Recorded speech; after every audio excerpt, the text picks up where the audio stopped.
আমাদের এই ন্যূনতম যে সংস্কার রয়েছে নির্বাচন কেন্দ্রিক, সেই সংস্কারগুলো করেই আমাদের দ্রুত নির্বাচনের পথে যাওয়া উচিত। থাকতে পারেন সাধারণ মানুষ, তারা যেন ভোটের অধিকারটা পান, তারা কথা বলার অধিকার পান এবং তাদের সন্তানেরা যেন লেখাপড়া শিখতে পারে, তারা যেন একটা সুন্দর একটা সমাজে, যে সমাজে দুর্নীতি থাকবে না, যে সমাজে অন্যায় থাকবে না, যে সমাজে মানবিক মূল্যবোধ থাকবে, যে সেখানে ন্যায় বিচার থাকবে, সেই ধরনের একটা সমাজ তারা চায়। কিন্তু সবসময় আমরা সেটা পাই না, যে কথা আমি আগেও বলেছি, দুঃখিত। আমাদের সামনে যে বিষয়গুলো এসে এখন দাঁড়িয়েছে, একটা কথা আমি সবসময় বলি, যে কথা বললে আমার অনেক সমালোচনা হয়। আমি বলি যে নির্বাচনটা দ্রুত হওয়া দরকার। কেন বলি এই কথাটা আমি অনেকবার বলার চেষ্টা করেছি, কারণ আমরা বিশ্বাস করি যে নির্বাচন, যেটা থেকে আমরা প্রায় 15 বছর বঞ্চিত, এই নির্বাচনের মাধ্যমে আমাদের জনগণ তারা তাদের প্রতিনিধিকে নির্বাচিত করবার একটা সুযোগ পাবেন। এখন এখানে জোর করে যদি সেই বিষয়টাকে আপনার একটু বিতর্কিত করে ফেলা হয়, তাহলে জনগণ আবার তাদের সেই অধিকার থেকে বঞ্চিত হবে। এবং আমাদের যে অভিজ্ঞতা, সেই অভিজ্ঞতা আমরা দেখেছি যে এই ধরনের নির্বাচন যদি দ্রুত না হয়, সময় ক্ষেপণ করা হয়, তাহলে সেখানে অন্যান্য শক্তিগুলো মাথা চারা দিয়ে উঠতে থাকে এবং তখন জনগণের যে চাহিদা, সেই চাহিদা থেকে তারা পুরোপুরিভাবেই বঞ্চিত হয়। আমরা এই কথা বারবার বলতে চাই যে নির্বাচনে কে আসবে সেটা গুরুত্বপূর্ণ নয়, কিন্তু জনগণের অধিকারটা প্রতিষ্ঠিত হবে, সেটার জন্যই কিন্তু আমরা লড়াই করেছি দীর্ঘ 15 বছর। আমি সেই কারণেই বলেছি যে এই সময়টা আমাদের দরকার। সত্যিকার অর্থেই আমরা বর্তমান যে অন্তর্বর্তীকালীন সরকার আছে, সেই সরকারের কাছে আমাদের প্রত্যাশা অনেক।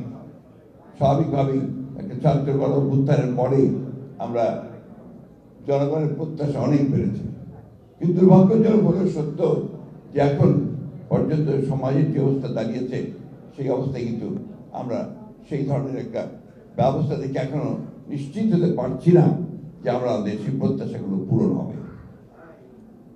এখানে অনেক কথা আছে, প্রত্যেকটি রাজনৈতিক দলের বিভিন্ন রকম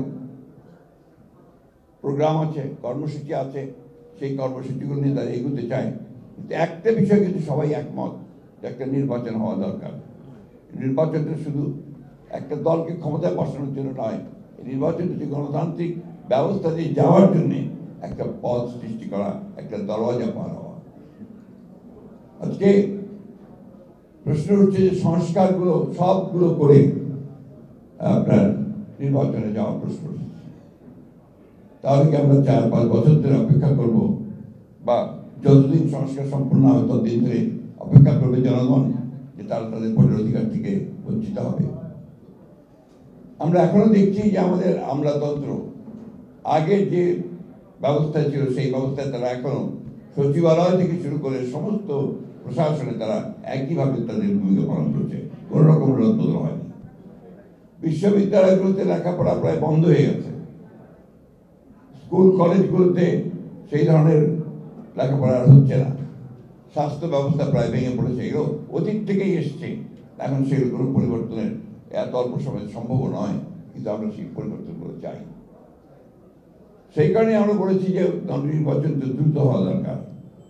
নির্বাচন দ্রুত হলে যে দল ক্ষমতায় আসবে, তার যে রাজনৈতিক যে কমিটমেন্ট টু পিপুল থাকবে, সেই কমিটমেন্টগুলো তারা পালন করার জন্য অবশ্যই দায়বদ্ধ থাকবে। আমরা এই কথা আমি গতকালও বলেছি, আমাকে একজন সাংবাদিক ভাই এ নিয়ে প্রশ্ন করেছেন যে অন্তর্বর্তীকালীন সরকার যদি নিরপেক্ষ না থাকে, তাহলে একটা নিরপেক্ষ সরকার দরকার হবে নির্বাচনের সময়। আমি কথাটা বলেছি, কারণ আছে। কারণ যে আমরা দেখি যে বেশ কিছু বিষয়ে অন্তর্বর্তীকালীন সরকার নিরপেক্ষতা পালন করতে পারছেন না। আমি তাই অনুরোধ করব, আমি প্রত্যাশা করব যে আমরা আশা করি যে অন্তর্বর্তীকালীন সরকার তারা সেই নিরপেক্ষতা পালন করবেন এবং দেশে যে সংকট আছে, সেই সংকট থেকে দেশকে মুক্ত করবার জন্য তারা কাজ করবেন। আসাদের মৃত্যু, জহির সাইদের শাহাদাত বরণ এবং আরো অসংখ্য মানুষের জীবনদান ৭১ সাল থেকে শুরু করে তার আগে থেকে শুরু করে যে দান একটা সত্যিকার অর্থে গণতান্ত্রিক রাষ্ট্রের জন্য, সেটাকে যদি সত্যিকার অর্থেই আমাদের অর্থবহ করতে হয়, তাহলে আমাদের যে প্রয়োজন হবে যে ন্যূনতম বিষয়গুলোতে আমাদের ঐক্যবদ্ধ হওয়া।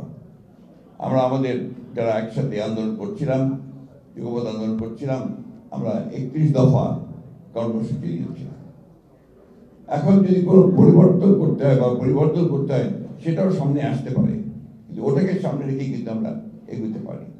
যে আমি মনে করি যে আমাদের এই ন্যূনতম যে সংস্কার হচ্ছে নির্বাচন কেন্দ্রিক, সেই সংস্কারগুলো করেই আমাদেরকে দ্রুত নির্বাচনের পথে যাওয়া উচিত এবং নির্বাচনের মধ্য দিয়ে যে সরকার বেরিয়ে আসবে তাদের দায়িত্ব হবে এখানে আপনার পুরোপুরিভাবে সেই সংস্কারের যে কমিটমেন্ট আমাদের আছে, ৩১ দফা কমিটমেন্ট, সেই কমিটমেন্টকে বাস্তবায়িত করা এবং জনগণের প্রত্যাশাকে পূরণ করা। আমি বক্তব্য দীর্ঘ করবো না, আমি আগে বলছি আমি অসুস্থ। আমি শুধু এই কথাই বলতে চাই, আসাদের রক্তকে আমরা বৃথা যেতে দিতে পারি না, জুয়েলের রক্তকে আমরা বৃথা যেতে পারি না, সাইদের রক্তকে বৃথা যেতে দিতে পারি না। সব মিলিয়ে আজকে যারা আমাদের জন্য, আমাদের ভবিষ্যতের জন্য তারা